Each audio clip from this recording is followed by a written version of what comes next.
देवस्य धीमहि धियो यो नः प्रचोदयात्। बेटियों एवं प्रज्ञा परिजनों, भगवत भक्ति जीवन में जो आ जाती है तो वो भक्ति एकांगी नहीं होती, वो सर्वांग पूर्ण होती है। सर्वांग पूर्ण का मतलब है कि वो अपने तक सीमित न होकर के और वो सारे विश्व में, सारे समाज में और सारे राष्ट्र में वो भक्ति फैल जाती है। और जो अपने तक सीमित होती है उसको कहते हैं संकीर्णता।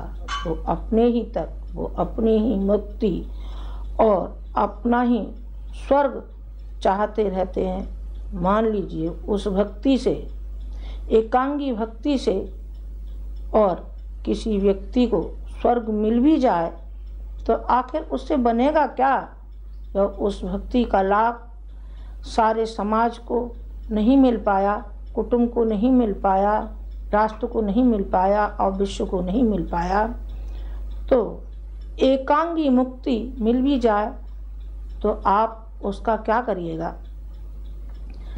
रामकृष्ण परमहंस के पास एक अंग्रेज पादरी गया और एक अंग्रेज पादरी ने कहा, वो खिल्ली उड़ा रहा था उनकी भक्ति की। उन्होंने कहा कि हमने सुना है कि भगवान आपके समीप रहता है और काली माँ आपके साथ साथ रहती हैं, तो क्या आप हमें दिखाएंगे क्या? उन्होंने कहा कि हाँ, मैं दिखा सकता हूँ। मेरी काली माँ हर समय मेरे साथ रहती है और वो परम ब्रह्म मेरे हर समय, मेरे रोम रोम में वो समाया रहता है। और उस पादरी को लेकर के और एक कोढ़ी की कुटिया में पहुँचे और कोढ़ी की कुटिया में जाकर के और उस कोढ़ी को उन्होंने रुई के फाये से पहले उसको पोंछा, धोया और उसकी मलम पट्टी लगाई किस आस्था के साथ, जैसे कि मान लीजिए साक्षात भगवान कोढ़ी के रूप में हो और वो भक्त के रूप में उसकी मलम पट्टी लगा रहे थे। तो वो नतमस्तक हो गया अंग्रेज और उसने कहा कि बस भगवान, बस पा लिया भगवान को, मैंने देख लिया, अब आपके कहने की आवश्यकता नहीं है, मैंने तो साक्षात आपको ही भगवान के रूप में देख लिया। जो करना चाहिए था भगवान के भक्त को वो आप कर रहे हैं और मैं तो देखने के लिए आया था क्योंकि मुझे विश्वास नहीं था आपकी भक्ति पर, लेकिन मैंने पाया कि आपकी भक्ति सार्थक है। भक्ति तभी सार्थक होती है जब उसका परिणाम दूरगामी हो अथवा हमारे समाज को और विश्व को उसका लाभ मिले। तपस्वी तिल तिल अपने को गलाते आए हैं। गुरुजी को ही देख लीजिए आप, उनको आप गुरुजी कहते हैं, मैं अधिकतर आचार्य जी कहती रही हूँ। तो उन्होंने सारा जीवन तप में ही लगा दिया। अपने लिए नहीं, अपने लिए स्वर्ग मुक्ति चाहिए होती या भौतिक साधन चाहे होते तो हम भी सेठ साहूकारों की तरह से और राजनीतिक क्षेत्र में गए होते तो कोई बड़े नेता हुए होते, लेकिन नहीं, हम तो उस भगवान के नेता हैं, हम तो उस भगवान के बेटे हैं जिसने जन्म दिया है और आशा की है कि ये आगे चल कर के विश्व मानव को राहत पहुंचाएंगे जो पीड़ा और पतन से करहा रहा है। तो सारी जिंदगी तिल तिल करके अपने को गला दिया इस उम्र में भी, 75 वर्ष की आयु में भी इतना कठोर तप उन्होंने किया, कर रहे हैं।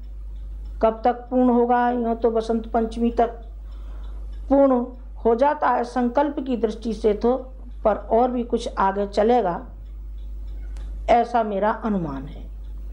तो भक्ति का सही स्वरूप समझ नहीं पाए। भक्ति का सही स्वरूप समझ जाएंगे तो फिर समझ में आ जाएगा कि भक्ति किसे कहते हैं। भक्ति बनावटी आडंबर को नहीं कहते।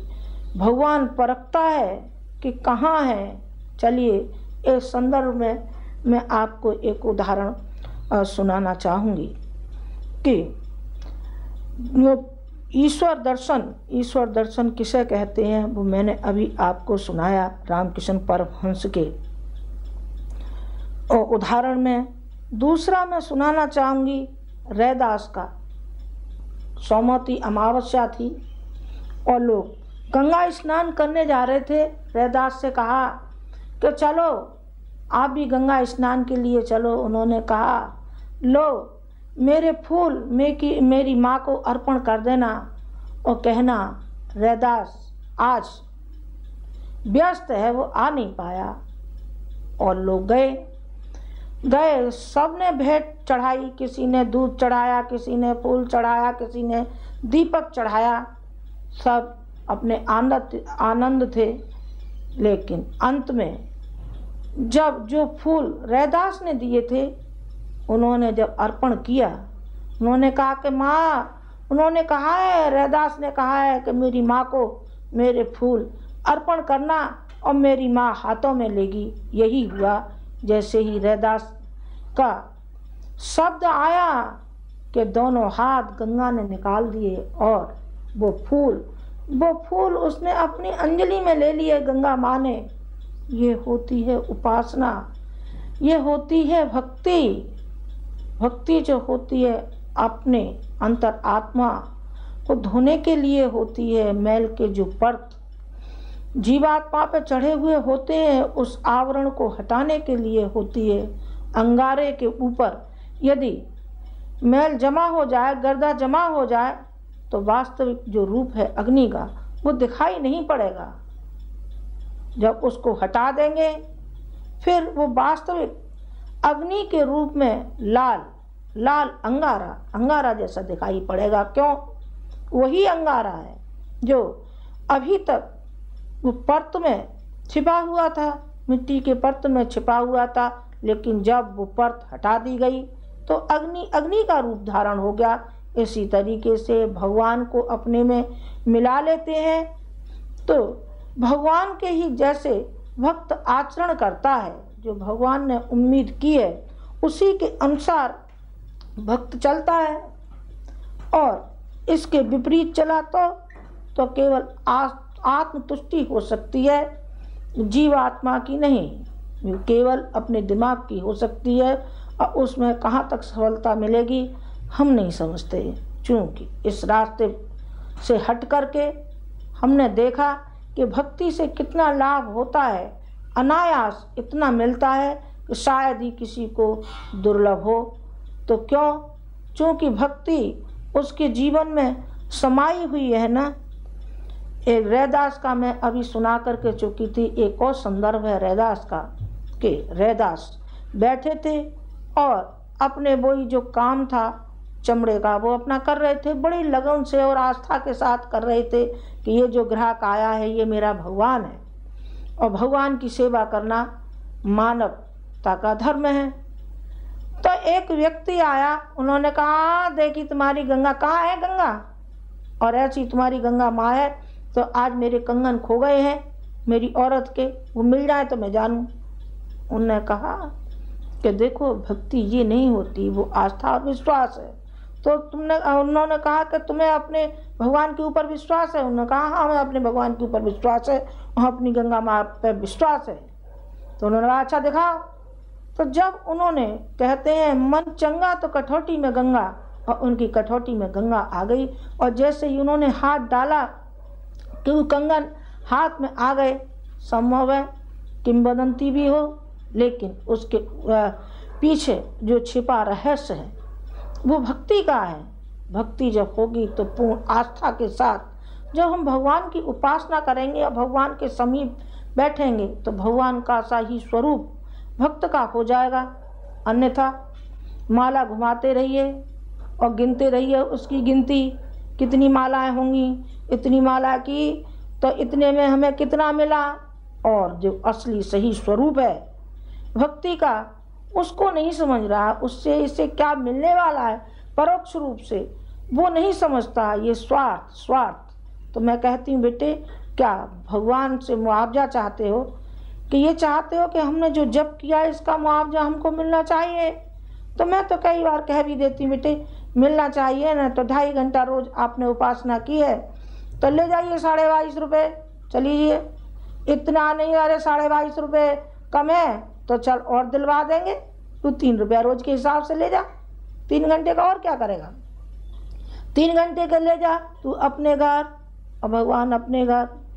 27 माला में और भगवान को बहकाना चाहते हैं। भगवान बहुत बड़ी शक्ति है और भगवान जब देता है तो क्या क्या देता है। जरा अपनी संकीर्णता को हटा करके तो देखिए, यदि संकीर्णता जीवन में से हट जाती है तो वो नियामतें हमको मिलती हैं जो हमारी झोली में समाती ही नहीं है, समाती नहीं है। वो होना चाहिए। रविन्द्रनाथ टैगोर की एक कविता है और उसमें बताया गया है कि एक भिखारी ने हाथ किया और उसने गेहूं की, किसान के पास एक गठरी थी और उसने उसमें से एक दाना और उसके हाथ पर रख दिया, भिखारी के हाथ पर रख दिया। जब भिखारी चला गया तो उसने जब देखा कि मेरी सारी झोली में जो भर रहा था अनाज, उसमें से एक दाना सोने का हो गया, सोने का हो गया। तो उन्होंने सर पे हाथ रख करके कहा, हे भगवान, मुझ में वो बुद्धि पहले क्यों नहीं आई कि मेरे सारे के सारे दाने और ये सोने के हो जाते। मैं कितना संकीर्ण निकला, कितना संकीर्ण निकला। भगवान का भक्त कभी संकीर्ण नहीं होता, वो उदार होता है। उदारता उसके जीवन में होती है, दूसरों की मदद करने के लिए तत्पर रहता है, खुद घाटे में रहता है और दूसरों को रास्ता बताता है। खुद रूखी खाता है लेकिन दूसरों को खिलाने में जो आनंद आता है वो खाने में नहीं आता, खाने में नहीं आता।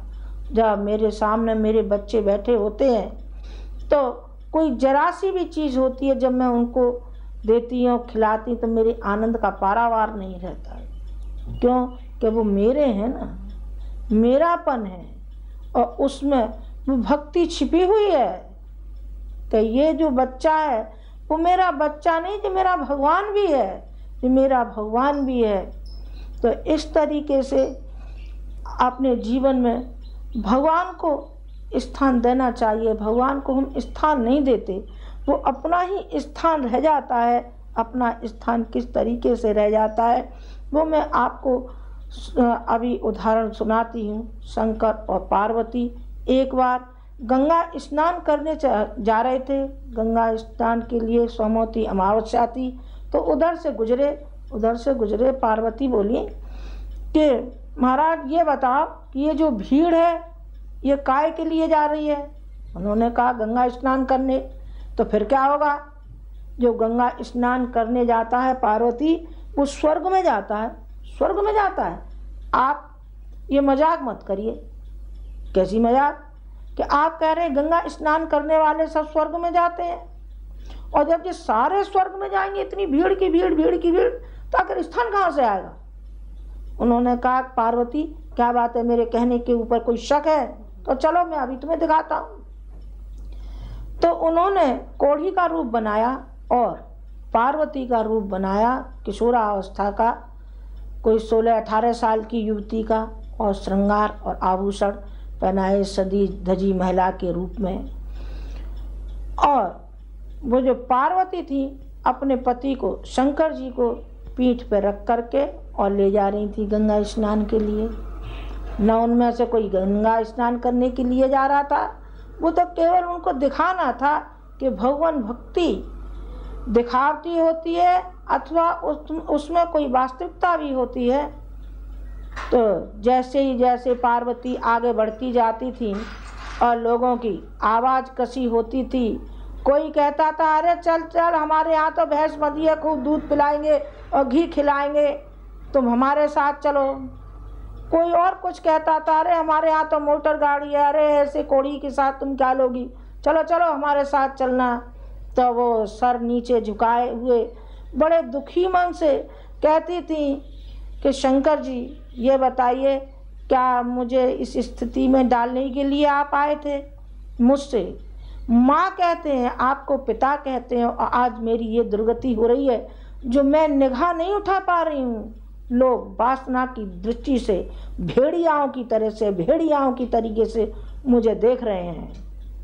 बहन और माँ को छोड़ दिया और वासना की दृष्टि से जैसे एक वेश्या के पीछे भड़ुए लगे रहते हैं, भड़ुए, इस तरीके से ये मुझे देख रहे हैं और मुझे शर्म आ रही है। अब हो गया आखिर। उन्होंने कहा, पार्वती अभी नहीं हुआ, अभी विलम्ब है, अभी देखती जाओ, इसमें संसार यूं ही नहीं टिका है, कोई पुण्यात्मा और धर्मात्मा भी होता है, मैं अभी तुम्हें दिखाता हूँ। इसी तरीके से सूर्यास्त होने को आ गया और पार्वती का धैर्य छूटने लगा। उन्होंने कहा, बस बहुत हो गई आपकी लीला, चलिए अब चलिए। तो उधर से एक कोई गरीब ब्राह्मण उधर से गुजर रहा था, किसान भी था। जब गुजर रहा था तो पार्वती के पास आकर के और उसने प्रणाम किया और कहा, माँ आपको लाख लाख प्रणाम है, ऐसी देवियों की बदौलत ये पृथ्वी टिकी हुई है, धन्य है आपके लिए। आप कहाँ जा रही हैं? उन्होंने कही, भैया मैं अपने पति को गंगा स्नान कराने के लिए लाई हूँ, क्योंकि ये चल नहीं सकते, कोढ़ी हैं, तो इनको मैं पीठ पर रख के लाई, अब मैं थक गई हूँ बेटे, मुझसे चला नहीं जाता। उन्होंने कहा, माँ सारा पुण्य आप ही ले लेंगी क्या? जरा सेवा का लाभ हमें भी लेने दो। और वो व्यक्ति आगे बढ़ा और उसने उनको जो मवाद निकल रहा था, पीप चुचा रहा था, मक्खियाँ भिनक रही थीं, और शंकर जी को पीठ पर रख करके वो आगे बढ़ने लगा और पीछे पीछे पार्वती जा रही थी। शंकर जी ने कहा, पार्वती ये जाएगा स्वर्ग में, ये जाएगा स्वर्ग में, असली जो भक्त है वो ये है, इसमें भक्ति परिपूर्ण तरीके से समाई हुई है, इसके अंदर सेवा और उदारता सारी की सारी जो शक्तियाँ इसके अंदर विद्यमान है। कौन स्वर्ग को कौन जाएगा? स्वर्ग को ये जाएगा। और ये जो भीड़ थी, महाराज तुम कह रहे थे जो गंगा स्नान वाले ये जाएंगे, उन्होंने कहा ये नहीं जाएंगे, ये तो सब कहाँ जाएंगे, ये तो नरक में जाएंगे, क्योंकि जैसी इनकी विचारधारा है, वो जिसमें पले हैं, जिसमें रहे हैं, जो इनके संस्कार बन चुके हैं, वो इसी में रहेंगे। और जहाँ कहीं स्वर्ग में भी ले जाएंगे तो स्वर्ग की जितनी भी है ब्रह्मा और विष्णु महेश की जो पत्नियाँ हैं, वह जैसे कीचड़ में यहाँ फंसे हैं, माँ भी गंदगी फैलाएंगे, माँ भी जे उस वासना की दृष्टि से उन देवियों को देखेंगे जिनके अंदर शक्ति समाई हुई है, दुनिया को शक्ति देती है, रास्ता बताती है, उनके प्रति भी ये गंदे ही विचार रखेंगे। पार्वती इसलिए ये नहीं जाएंगे, ये जाएगा खलीफा उमर खड़े थे और आकाश मार्ग से एक फरिश्ता निकल रहा था। तो उन्होंने कहा कि आपके हाथ में ये क्या लगा है? उन्होंने कहा कि ये वो लिख रहा, ये वो पुस्तक लगी है मेरे हाथ में, वो डायरी है। कौन सी डायरी? जिन्होंने कि भगवान की भक्ति की हो। उन्होंने कहा उन्हें भगवान की भक्ति की हो तो आप जरा पन्ना पलट के देखना कि इसमें कहीं मेरा नाम है क्या। उसमें कहीं भी खलीफा का नाम नहीं था। तो बहुत दुखी हुए कि मैंने सारा जीवन मैंने सेवा में लगा दिया और सारा जीवन मैंने भक्ति में ही लगा दिया, भगवान की भक्ति के अलावा मैंने जिंदगी भर कुछ नहीं किया। और आज जब मैंने देखा भगवान की उस डायरी में तो मेरा नाम ही नहीं है। सारी रात निकल गई, दिन निकल गया, इस तरीके से कई दिन निकल गए। एक बार फिर वो फरिश्ता दूसरी पुस्तक को लेकर के आया तो खलीफा ने फिर यही शब्द दोहराए उन्होंने कहा कि आज ये बताइए आज कौन सी पुस्तक लेके आए हैं। उन्होंने कहा इस पुस्तक में उनका नाम है जिनको कि भगवान स्मरण करते रहते हैं। उन्होंने कहा कि भगवान स्मरण करते हैं, हम तो समझते थे कि भगवान को भक्त स्मरण करता है, भगवान नहीं, भगवान भी करता है, भगवान करता है। तो उन्होंने कहा कि देखिए कहीं मेरा नाम भी हो सकता है क्या। उन्होंने कहा, खलीफा ने भी ये बात फिर दोहराई। उन्होंने कहा कि मेरा कहाँ हो सकता है, जब भगवान की भक्ति में नहीं हुआ तो भगवान मेरी भक्ति करे, ऐसे कैसे हो सकता है। जब उन्होंने किताब खोली तो पहला नंबर खलीफा का आया। कैसे आया। उन्होंने कहा, खलीफा तेरे लिए अल्लाह ने तेरे लिए भक्ति की है और तेरा स्मरण किया है। क्यों कि तू बड़ा है, तेने सारा जीवन लोक कल्याण के लिए जिया है, समाज के लिए जिया है। तेने अपने को भुला दिया, अपने को समा दिया उस विश्व कल्याण में, उस मानव जाति में। तो भगवान तेरा स्मरण कर रहा है, ये होती है भगवान की भक्ति।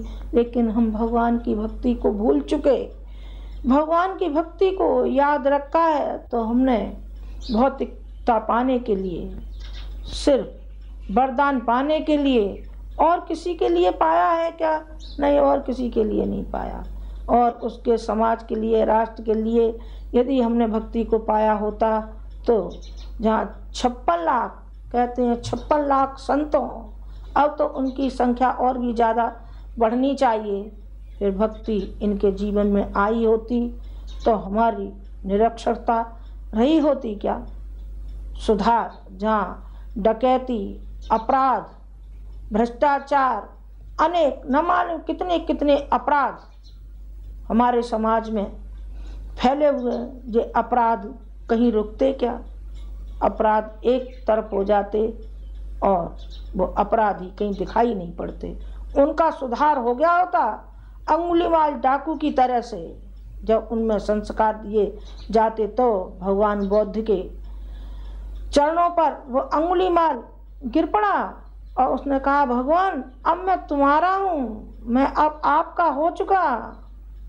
कि तू डकैत है, हाँ मैं डकैत जरूर हूँ, लेकिन आपकी जो छाया, संत की जो छाया पड़ी और भगवान की जो छाया मेरे ऊपर पड़ी, अब मैं बदल गया, अब मैं डाकू नहीं हूँ। और वो अंगुलीमाल ऋषि हो गया और उसने कितना बौद्ध धर्म का काम किया।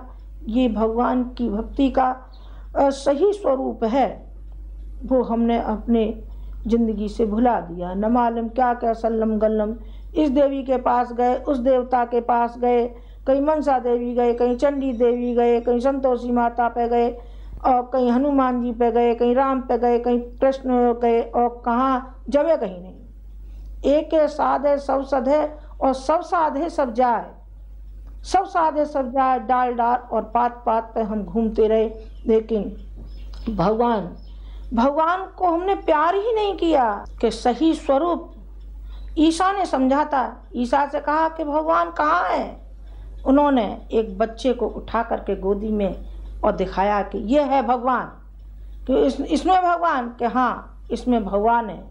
क्यों भगवान है? कि इसके अंदर न कोई विकृति है, न कोई छल है, न कपट है। जितनी विकृतियाँ आती हैं बड़े होकर के आती हैं, ईर्षा, डाह, जो भी कुछ पनपते हैं वो बड़े उसमें पनपते हैं। इसलिए उन्होंने कहा, ईसा ने कहा कि ये है वो भगवान बुद्ध ने कहा है कि हम क्या करेंगे स्वर्ग में जाकर के। जब तक एक भी प्राणी हमारा नरक में रहेगा तब तक हमको आवश्यकता नहीं है कि हम स्वर्ग में जाएं। हमारे लिए जो नरक है यही हमारे लिए स्वर्ग है। जहाँ हम रहेंगे वहीं हम स्वर्ग बना लेंगे। ये भगवान की भक्ति का सही मूल्यांकन है। यही भगवान की भक्ति का और स्वरूप है। हम इस स्वरूप को समझ लें तो हम सच्चे भक्तों में आ जाएं और उन भक्तों में आ जाएं कि मूसा ने कहा था जन्नत में, उन्होंने कहा कि ये बताइए स्वर्ग में ये खाली प्लेट क्यों पड़े हैं। उन्होंने कहा कि इसमें भक्त आएंगे। भक्त कौन से भक्त आएंगे, फिर खाली क्यों पड़ा है? भक्ति की कोई कमी है क्या? लोग सारे सारे दिन माला सटकते रहते हैं, क्या इनको मुक्ति नहीं मिलेगी? उन्होंने कहा कि उनको नहीं मिलेगी। जिनको हम लाना चाहते हैं, जिनके लिए हमने फ्लैट खाली छोड़े हैं, उसमें वो आना नहीं चाहते। जो वास्तविक भक्त हैं वो कहते हैं कि यदि हम भक्त हैं तो हमारी भक्ति का लाभ सारे समाज को मिलना चाहिए, सारे राष्ट्र को मिलना चाहिए और सारे विश्व को मिलना चाहिए। हम स्वर्ग में क्यों रहेंगे? हमको स्वर्ग की आवश्यकता नहीं है। हमारा स्वर्ग तो यही स्वर्ग है। भगवान ने हमको भेजा है तो मानवता की सेवा के लिए भेजा है। उसकी सेवा करेंगे, उसको मार्गदर्शन देंगे। यदि भगवान ने इतनी प्रेरणा और इतनी विचारणा हमारे अंदर में दी है, इतनी संवेदना दी है कि भगवान ये कहता है कि ये स्वर्ग में आए, तो मुबारक है वो स्वर्ग उन्हीं के लिए। हम तो स्वर्ग अपने को इसी नरक में स्वर्ग बना लेंगे, ताकि सारे संसार में जो कुविचार फैला हुआ है उसको सद्विचार देंगे। जहाँ अशांति फैली हुई है वहाँ हम शांति देंगे। तो भगवान की भक्ति का सही जो स्वरूप है वो आज की इस बात में मैंने दर्शाया है कि भक्ति का सही स्वरूप समझना चाहिए। और जैसी कि भक्ति ऋषियों ने की है, आचार्य जी ने की है, और जिसके पद चिन्हों पर हम और आप चल रहे हैं, उसका अनुकरण करें तो मैं समझती हूँ कि सच्ची भगवान की भक्ति के भक्त कहलाने योग्य हो जाएंगे। आज की बात समाप्त। ओम शांति।